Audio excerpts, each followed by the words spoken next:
Second oral question for Ponsonby of Shulbrede. My Lords, I beg leave to ask the question standing in my name on the order paper.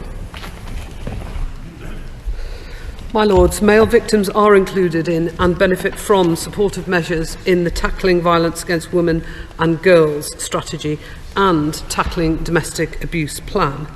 The Government recognises the specific challenges that male victims of these crimes may face. We published the Supporting Male Victims document outlining commitments to address these issues, and the Home Office also fund the Men's Advice Line under uplifting funding for this year.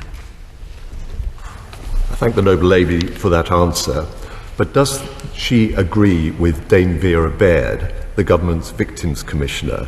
And I quote, "It is estimated that 1 in 6 men will experience sexual violence or abuse in their lives. The Home Office's refreshed Supporting Male Victims document, which is notably not a strategy, will do shamefully little to advance these male victims' interests.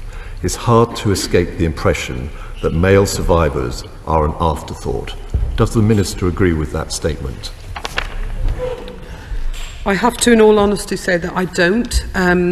In the year end of March 2020, the ONS Crime Survey for England and Wales found that 13.8% of men and 27.6% of women aged 16 to 74 have experienced domestic abuse. So that's equivalent to an estimated 2.9 million men and 5.9 million women. So the VOG strategy reflects the disproportionate impact on women.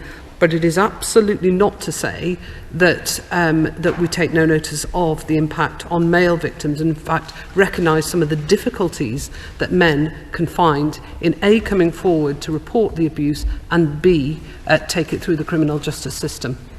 My Lords, just following on from that question, 1/3 of domestic abuse victims are men, and per the new Domestic Abuse Act, boys who witness domestic abuse are also victims.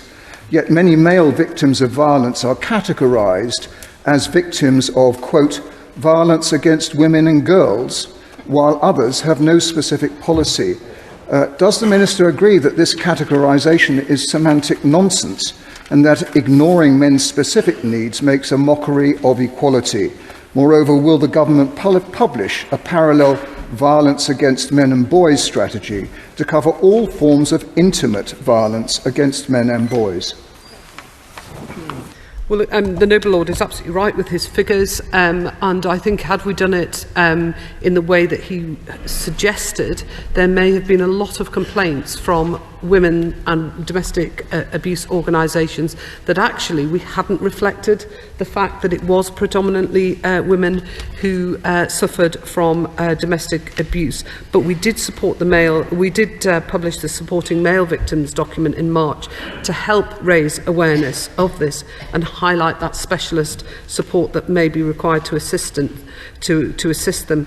And they are included in both the Tackling VOG strategy and the Tackling Domestic Abuse plan. And as I said yesterday, anyone who comes forward as a victim of domestic violence will be treated first and foremost as a victim, whether they are male or female. Position paper in itself inadequate in that while it outlines many of the barriers that men face, it does very little to actually address them. Mankind and other charities are calling for a full-blown strategy called the Intimate Violence and Abuse Against Men and Boys Strategy.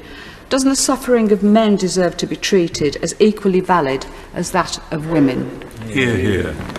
It most certainly does, and I think, as I explained in my previous answer, it does not diminish the problems that men face, but we recognise as a government that the overwhelming, the disproportionate effect of domestic abuse is on women and girls. My Lords, in this important issue of violence against men and boys as well as against women and girls, addressing the drivers of violence is as important as responding to it downstream. Can the noble lady, the Minister, give assurance that work is being done to focus on a holistic preventative framework to all domestic and sexual violence, as in Victoria, Australia?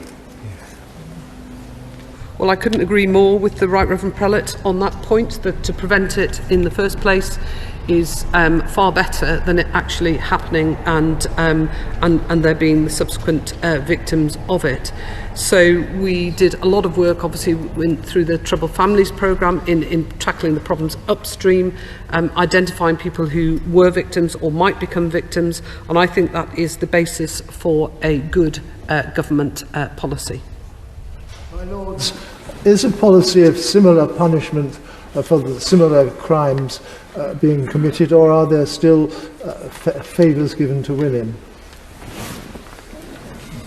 Well, I don't think there should be any favour in the whole concept and application of domestic abuse means that the system should, if favour is the right word, ensure that there is remedy and solutions for victims as opposed to favour. And I think the criminal justice system, fair as it is, will see to that. Does the Noble Baroness, the Minister's Department, have any interface with, across the country, victim support? What help, what advice and what collaboration is there between the organisation Victim Support and her department? Well, we've engaged widely with the sector, both before the Domestic Abuse Act and before the Tackling Supporting Male Victims document was produced. The whole premise of our actions is based on the advice, the support and the engagement with the sector. Third oral question, Baroness Blackstone. Can't you see it too? There's an elephant in the room.